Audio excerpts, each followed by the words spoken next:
Hello friends, let's enjoy study with Pawan Charan का स्वागत है। आज मैं लेकर आया हूँ क्लास 9 का ज्योग्राफी का चैप्टर नंबर 1, स्थिति एवं विस्तार, लोकेशन एंड एक्सटेंट। देखिए बिहार बोर्ड का यानी एससीईआरटी बोर्ड का कंटेंट्स है। तो ये स्टार्ट करते हैं अपने इस वीडियो को। देखिए मैं इस वीडियो में केवल हाईलाइट पॉइंट को भी पढ़ूंगा जो आपके एग्जाम में पूछ सकते हैं। आइए, पहला पॉइंट है कि सिंधु घाटी की प्राचीन सभ्यता भारत में ही विकसित हुई है। फिर नेक्स्ट है कि बिहार में स्थित वैशाली विश्व का पहला गणराज्य है। फिर है कि विश्व में भारत ही एकमात्र ऐसा देश है जिसके नाम पर एक महासागर हिंद महासागर है और यह दक्षिण एशिया में भारत की महत्वपूर्ण स्थिति को प्रदर्शित करता है। फिर नेक्स्ट है कि भारत एक विशाल देश है जिसका मुख्य भूभाग 8 डिग्री 4 इंच उत्तर से और 37 डिग्री 6 इंच जो है उत्तरी अक्षांश से और 68 डिग्री 7 इंच जो है पूर्व से और 97 डिग्री 25 इंच जो है वो पूर्व देशांतर तक फैला हुआ है। फिर नेक्स्ट है कि भारत का दक्षिणतम बिंदु इंदिरा पॉइंट है जो अंडमान निकोबार द्वीप समूह में स्थित है। ठीक है, भारत का दक्षिणतम बिंदु कौन सा है? इंदिरा पॉइंट है जो अंडमान निकोबार द्वीप समूह में स्थित है। फिर नेक्स्ट है 23 डिग्री 30 इंच उत्तरी अक्षांश कर्क रेखा भारत के यानी 23.5 डिग्री जो है वो उत्तरी अक्षांश भारत के कर्क रेखा उसको बोलते हैं। तो यानी भारत की कर्क रेखा की क्या है इंक्लिनेशन, तो वो 23 डिग्री है। भारत के बीचों बीच गुजरात, राजस्थान, मध्य प्रदेश, छत्तीसगढ़, झारखंड, पश्चिम बंगाल, त्रिपुरा और मिजोरम राज्यों से गुजरती हुई इसे लगभग 2 भागों में बांटती है। तो ये राज्य आपको याद करना पड़ेगा, ऑप्शन में पूछ सकता है, एग्जाम में दे सकता है कि कर्क रेखा जो है भारत के किन राज्यों से होकर गुजरती है या भारत के किन राज्यों से होकर नहीं गुजरती है। तो आपको ये राज्य का नाम याद होना चाहिए। गुजरात, राजस्थान, मध्य प्रदेश, छत्तीसगढ़, झारखंड, पश्चिम बंगाल, त्रिपुरा और मिजोरम से क्या होती है? ये कर्क रेखा यानी ट्रॉपिक ऑफ कैंसर जो है वो गुजरती है। और भारत का क्षेत्रफल जो है 32.8 लाख वर्ग किलोमीटर है जो विश्व के कुल भौगोलिक क्षेत्रफल का 2.4% है। फिर नेक्स्ट आइए, क्षेत्रफल की दृष्टि से विश्व में भारत का जो है वो 7वां स्थान है। फिर नेक्स्ट आइए कि भारत मुख्य रूप से त्रिभुजाकार है। इसका उत्तरी भाग चौड़ा और दक्षिणी भाग जो है लगभग 22 डिग्री उत्तरी अक्षांश से दक्षिण की ओर क्रमशः पतला होता गया है। फिर नेक्स्ट आइए कि भारत के उत्तर पश्चिम तथा उत्तर एवं उत्तर पूर्वी सीमा पर नवीन मोरदार पर्वत है। भारत का अक्षांशीय एवं देशांतरीय विस्तार दोनों लगभग समान 30 डिग्री ही है, लेकिन भूमि पर दोनों में वास्तविक दूरी समान नहीं है। भारत में अरुणाचल प्रदेश और कच्छ के बीच स्थानीय समय में 2 घंटे का अंतर है। फिर नेक्स्ट आइए कि भारत का मानक देशांतर रेखा 82 डिग्री 30 मिनट पूर्वी देशांतर है जो इलाहाबाद नैनी से होकर गुजरती है। ठीक है, 82.5 डिग्री है। तो भारत की मानक देशांतर रेखा जो है 82.5 डिग्री पूर्वी देशांतर है। ये लोग आप याद रखिएगा, ये पॉइंट बहुत मोस्ट इंपॉर्टेंट पॉइंट है कि भारत की मानक देशांतर रेखा जो है वो 82.5 डिग्री पूर्वी देशांतर है जो इलाहाबाद के नैनी से होकर गुजरती है।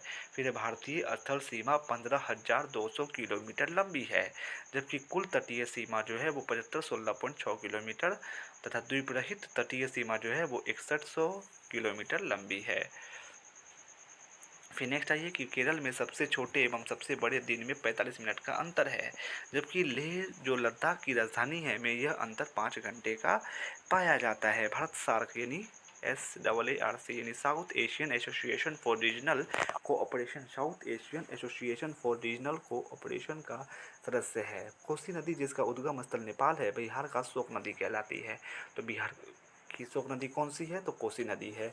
भारत एवं चीन की सीमा रेखा जो हिमालय की श्रेणियों से होकर गुजरती है, इस रेखा को मैकमोहन लाइन कहते हैं। यानी मैकमोहन लाइन क्या करती है? भारत और चीन को बांटती है। ठीक है, फिर भारत और पाकिस्तान को बांटने वाली रेखा क्या कहलाती है? रेड क्लिफ लाइन कहलाती है, याद रखना ये आप लोग। फिर ये नेक्स्ट पैराग्राफ पर चलते हैं। इंदिरा पॉइंट क्या है? तो भारत का दक्षिणतम बिंदु जो 6.5 डिग्री उत्तरी अक्षांश पर ग्रेट निकोबार द्वीप समूह में स्थित है इंदिरा पॉइंट कहलाता है। फिर एक कर्क रेखा यानी ट्रॉपिक ऑफ कैंसर वह काल्पनिक रेखा जो विषुवत रेखा से उत्तर की ओर 23 डिग्री कोणीय दूरी पर भारत के बीचों बीच से गुजरती है और इसे लगभग 2 बराबर भागों में बांटती है, वो कर्क रेखा कहलाती है। तो भारत के बीचों बीच से कौन सी रेखा गुजरती है? तो वो कर्क रेखा ही गुजरती है। फिर नेक्स्ट आइए, अंतरीप क्या होता है? तो समुद्र की ओर मुख्य स्थलीय भाग का निकला हुआ सकड़ा या पतला भाग जो 3 और समुद्र से घिरा हुआ हो उसको क्या बोलते हैं? अंतरीप बोलते हैं। ठीक है, जो 3 और क्या हो, पानी से घिरा हुआ हो, वाटर बॉडी से घिरा हुआ हो, उसको क्या बोलते हैं? हम अंतरीप बोलते हैं। फिर नेक्स्ट आइए, ये भारत की मानक मध्याह्न रेखा जो है 82 डिग्री पूर्व की मध्याह्न रेखा इलाहाबाद के समीप से गुजरती है तथा भारतीय समय मानक समय जो है इंडियन स्टैंडर्ड टाइम का निर्धारण करती है। तो इंडियन स्टैंडर्ड टाइम का निर्धारण कौन करती है? तो वही भारत की मानक मध्याह्न रेखा यानी 82.5 डिग्री पूर्व की मध्याह्न रेखा इलाहाबाद के नैनी से गुजरती है। फिर वहीं से क्या होता है? इंडियन स्टैंडर्ड टाइम का निर्धारण होता है। फिर भारतीय मानक समय यह ग्रीनविच स्टैंडर्ड टाइम से 5.5 घंटा आगे है, ये आप लोग याद रखिएगा। तो भारतीय मानक समय जो है यह ग्रीनविच स्टैंडर्ड टाइम से जो है 5.5 घंटे आगे है। अक्षांश क्या है? तो किसी स्थान की विषुवत रेखा से कोणीय दूरी को ही अक्षांश कहते हैं। देशांतर क्या है? तो यह किसी स्थान की प्रधान मध्याह्न रेखा से कोणीय दूरी है। तो देशांतर क्या है? तो यह किसी स्थान की प्रधान मध्याह्न रेखा से क्या है? कोणीय दूरी है। प्रधान मध्याह्न रेखा क्या है? Prime meridian. तो यह ग्रीनविच से होकर गुजरने वाली देशांतर रेखा है। ठीक है, याद रखिएगा, देशांतर रेखा है जो कि ग्रीनविच से होकर गुजरती है। फिर विषुवत रेखा या भूमध्य रेखा क्या है? तो यह काल्पनिक रेखा है जो सभी बिंदुओं पर उत्तरी पूर्व एवं दक्षिणी ध्रुव के बीच खींची गई है। ठीक है, दक्षिण ध्रुव पर खींची गई है तथा यह पृथ्वी को 2 बराबर भागों में बांटती है। द्वीप, यह भूभाग जो चारों ओर से जल से घिरा होता है तथा द्वीप कहलाता है। ठीक है, प्रायद्वीप यानी पेनिनसुला क्या होता है? तो वह भूभाग जो 3 ओर से जल से और 1 ओर से स्थल से घिरा हो वह पेनिनसुला कहलाता है, यानी प्रायद्वीप कहलाता है। उपमहाद्वीप क्या होता है? तो एक बड़ी भौगोलिक इकाई जो शेष महाद्वीपों से बिल्कुल भिन्न होती है उपमहाद्वीप कहलाती है। एक बहुत बड़ी भौगोलिक इकाई जो शेष महाद्वीपों से बिल्कुल भिन्न होती है उपमहाद्वीप कहलाती है, सब कंटिनेंट कहलाती है।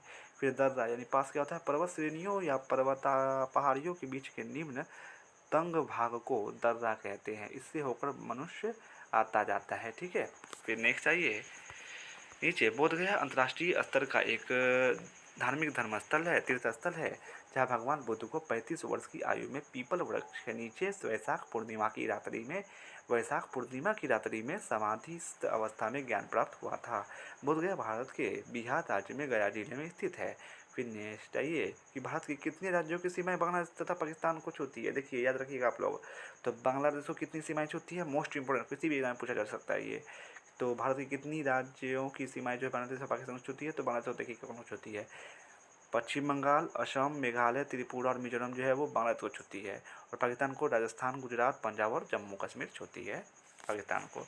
ठीक है, फिर आइए नेक्स्ट पेज पर चलते हैं। यहाँ देखिए वस्तुनिष्ठ प्रश्न है। पहला क्वेश्चन है कि क्षेत्रफल की दृष्टि से भारत का विश्व में कौन सा स्थान है? तो 7वां स्थान है। दूसरा क्वेश्चन है भारत के अक्षांशीय एवं देशांतरीय विस्तार में लगभग कितने डिग्री का अंतर है, यानी कितने अंश का अंतर है? तो 30 डिग्री का अंतर है। ठीक है, फिर भारत की मानक मध्याह्न रेखा का मान क्या है? तो 82.5 डिग्री है। भारत की स्थलीय सीमा रेखा जो है तटीय सीमा रेखा से लगभग कितनी बड़ी है? तो लगभग 2 गुनी है। भारत एवं चीन के बीच सीमा रेखा को क्या बोलते हैं? तो मैकमोहन लाइन बोलते हैं। रिक्त स्थानों की पूर्ति करें। भारत का क्षेत्रफल 10 वर्ग किलोमीटर है जो विश्व के कुल भौगोलिक क्षेत्रफल का 10% है। तो अभी मैंने बताया कि भारत का क्षेत्रफल जो है 32.8 लाख वर्ग किलोमीटर है जो विश्व के कुल भौगोलिक क्षेत्रफल का 2.4% है। देखिए आंसर दिया हुआ आप लोग देख सकते हैं। फिर नेक्स्ट है भारत का मुख्य भूभाग डैश उत्तर से डैश उत्तर अक्षांश तथा डैश पूर्व देशांतर से डैश पूर्व देशांतर तक है। तो भारत का मुख्य भूभाग जो है वो 8 डिग्री 4 मिनट उत्तर से 37 डिग्री 6 इंच उत्तरी अक्षांश तथा 68 डिग्री 7 इंच पूर्व देशांतर से 97 डिग्री 25 इंच पूर्व देशांतर तक फैला हुआ है। ठीक है, फिर नेक्स्ट है भारत में कुल डैश राज्य एवं डैश केंद्र शासित प्रदेश है। हालांकि यहाँ अभी 29 लिखा हुआ है, लेकिन अभी देखा जाए करेंट समय में देखा जाए तो भारत में कुल 28 राज्य एवं 8 केंद्र शासित प्रदेश है। श्रीलंका भारत से डैश एवं डैश द्वारा अलग हुआ है। तो श्रीलंका भारत से जो है मन्नार की खाड़ी और पाक जल संधि द्वारा अलग हुआ है। 5वां क्वेश्चन है कोसी नदी को बिहार का डैश कहते हैं? तो कोसी नदी को बिहार का शोक नदी कहते हैं जो हिमालय के गोसाई धाम पर्वत से निकलती है। फिर नीचे आते हैं, यहाँ देखिए भौगोलिक क्षेत्रफल के दृष्टिकोण से भारत से बड़े देशों के क्रमवार नाम लिखिए। सबसे पहले जो है भौगोलिक क्षेत्रफल की दृष्टि से आपको पता है कि भारत का स्थान कितना है? 7वां है। लेकिन उससे पहले जो 6 है उसका देख लीजिए। 6 कौन कौन है? रूस है, कनाडा है, पहला नंबर पे रूस है, दूसरा पे कनाडा है, तीसरा पे चीन है, चौथा पे यूएसए है और 5वां ब्राज़ील है, छठा पे ऑस्ट्रेलिया है। ठीक है, ये जो क्षेत्रफल की दृष्टि से बता रहा है कि भारत का 7वां स्थान है। उससे पहले जो 6 देश है उसका नाम बताया। ये आप लोग को देखना है, याद रखना है। बाकी ये कितना है वो आपको इम्पोर्टेंट नहीं है। फिर बंगाल की खाड़ी और अरब सागर में स्थित भारत के द्वीप समूह के नाम लिखे। तो देखिए क्या क्या है, बंगाली खाड़ी और अरब सागर में कौन कौन भारत के द्वीप समूह है। देखिए बंगाली खाड़ी में कौन कौन से द्वीप समूह है, तो अंडमान निकोबार द्वीप समूह जो है वो बंगाल की खाड़ी में स्थित है, और लक्षद्वीप द्वीप समूह जो है वो अरब सागर में स्थित द्वीप समूह है। ठीक है। फिर नेक्स्ट आइए कि भारत की स्थलीय सीमा रेखा को छूने वाले सभी पड़ोसी देशों के नाम लिखे। तो भारत की स्थलीय सीमा कौन कौन देश छूती है, तो पाकिस्तान, अफगानिस्तान, चीन, नेपाल, भूटान, बांग्लादेश तथा म्यांमार छूती है। ठीक है, बर्मा पुराना नाम। फिर है हरियाणा, मध्य प्रदेश, झारखंड, छत्तीसगढ़। भारत के निम्नलिखित राज्य अंतर्राष्ट्रीय सीमा तथा समुद्र तट के स्पर्श में नहीं करते। देखिए हरियाणा, मध्य प्रदेश, झारखंड तथा छत्तीसगढ़ जो है वो भारत के ये सब ऐसे राज्य है जो किसी अंतर्राष्ट्रीय सीमा को टच भी नहीं करता, ना ही किसी समुद्री तट को भी टच करता है ये सब। ठीक है, याद रखिएगा आप लोग। मध्य प्रदेश, छत्तीसगढ़, हरियाणा और झारखंड। फिर जल संधि किसे कहते हैं, तो जल संधि जल का वह संकीर्ण भाग है जो दो सागरों को जोड़ता है, जल संधि कहलाता है। जैसे पाक जल संधि जो श्रीलंका और भारत को अलग करता है, तो पाक जल संधि क्या करता है, श्रीलंका और भारत को अलग करता है। ठीक है। फिर आइए नेक्स्ट पेज पर चलते हैं।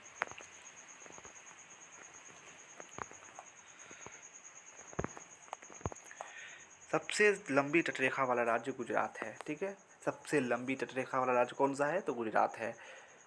फिर है भारत की मुख्य भूमि का दक्षिण शीर्ष बिंदु कन्याकुमारी या कुमारी अंतरीप है। फिर नेक्स्ट है ये भारतीय उपमहाद्वीप निम्न देशों से मिलकर बनता है। तो भारतीय उपमहाद्वीप जो है, भारतीय उपमहाद्वीप में सिर्फ भारत ही नहीं बल्कि पाकिस्तान, भारत, नेपाल, भूटान और बांग्लादेश सभी आते हैं। सार्क के सदस्य देशों के नाम है भारत, पाकिस्तान, बांग्लादेश, श्रीलंका, नेपाल, भूटान, अफगानिस्तान तथा मालदीव है। ठीक है। फिर नेक्स्ट पैराग्राफ पर चलते हैं। बिहार राज्य के पड़ोसी राज्य, तो बिहार में पश्चिम बंगाल, तो या आप लोग को बिहार का चौहद्दी याद रखना है। ठीक है, बिहार के चारों बगल क्या क्या है, तो पूरब में पश्चिम बंगाल है और पश्चिम में उत्तर प्रदेश है, दक्षिण में झारखंड है। कर्क रेखा पड़ोसी राज्य झारखंड के लगभग 20 से ही होकर गुजरती है। तो कर्क रेखा जो है पड़ोसी राज्य है जो है हमारा बिहार का, मतलब वो क्या होता है कि वो झारखंड के बीचों बीच से गुजरती है कर्क रेखा। फिर रेशम मार्ग, तो चीन का रेशम जिस मार्ग से विश्व के विभिन्न देशों में निर्यात किया जाता था वह रेशम मार्ग यानी सिल्क रूट के नाम से प्रसिद्ध हुआ। यह मार्ग चीन के हेनान और सियान नगरों से प्रारंभ होकर आगे चलकर दो भागों में बंटकर मध्य एशिया में अमू नदी के किनारे स्थित कुंडूज नगर में मिल जाता था। तो एग्जाम में पूछ सकता है कि रेशम मार्ग जो है कहाँ से निकलकर कहाँ जाके मिल जाता था, तो ये अमू नदी के किनारे स्थित कुंडूज नगर में जाके मिल जाता था। ठीक है, तो अमू नदी के किनारे स्थित कुंडूज नगर में मिल जाता था ये रेशम मार्ग। ठीक है, और ये चीन के हेनान और सियान नगरों से प्रारंभ होता था और ये मिलता कहाँ था, तो अमू नदी के किनारे कुंडूज नगर में मिल जाता था। ठीक है। फिर आइए नीचे कि भारत के दक्षिणतम बिंदु से विषुवत रेखा की दूरी 876 किलोमीटर है। मोस्ट इंपॉर्टेंट पॉइंट्स, भारत के दक्षिणतम बिंदु से जो विषुवत रेखा यानी इक्वेटोरियल लाइन है उसकी दूरी 876 किलोमीटर है। भारत के साथ सटी हुई सबसे लंबी 4096 वर्ग किलोमीटर अंतर्राष्ट्रीय सीमा जो है वह बांग्लादेश की है। ठीक है, तो भारत जो है बांग्लादेश का सबसे लंबी सीमा क्या करता है, वो साझा करता है। फिर सर्वाधिक लंबी अंतर्राष्ट्रीय सीमा वाला भारतीय राज्य जो है वो अरुणाचल प्रदेश है। ठीक है, सर्वाधिक लंबी अंतर्राष्ट्रीय सीमा वाला भारतीय राज्य जो है वो अरुणाचल प्रदेश है। फिर भारत तट से 12 नॉटिकल मील दूर तक देश की प्रादेशिक समुद्री सीमा यानी मैरीटाइम बेल्ट स्थित है। भारत तट से 12 नॉटिकल मील दूर तक देश की जो है प्रादेशिक समुद्री सीमा यानी मैरीटाइम बेल्ट स्थित है। कन्याकुमारी में अरब सागर, बंगाल की खाड़ी तथा हिंद महासागर आपस में मिलते हैं। कन्याकुमारी में अरब सागर, बंगाल की खाड़ी और हिंद महासागर आपस में मिलते हैं। भारत में दूसरी सर्वाधिक लंबी या प्रायद्वीपीय भारत में सबसे लंबी तटरेखा वाला राज्य जो है वो आंध्र प्रदेश है। ठीक है। फिर 1 डिग्री देशांतर पार करने में पृथ्वी को 4 मिनट का समय लगता है। ये TRE 1 में क्वेश्चन पूछा हुआ था कि 1 डिग्री देशांतर पार करने में पृथ्वी को कितने मिनट का समय लगता है, तो 4 मिनट का समय लगता है। ठीक है, तो वीडियो कैसा लगा कमेंट में ज़रूर बताइएगा। अगर अच्छा लगा हो तो प्लीज़ प्लीज़ प्लीज़ मेरे चैनल को सब्सक्राइब करें, शेयर करें, लाइक एंड कमेंट्स ज़रूर करें। बाकी मैं क्लास 9 का हिस्ट्री का वीडियो अपने channel let's enjoy study with Pawan पर डाल चुका हूँ, वहाँ जाकर देख सकते हैं। उसका लिंक मैं अपने डिस्क्रिप्शन बॉक्स में डाल दूँगा। Thanks for watching and subscribe for more videos.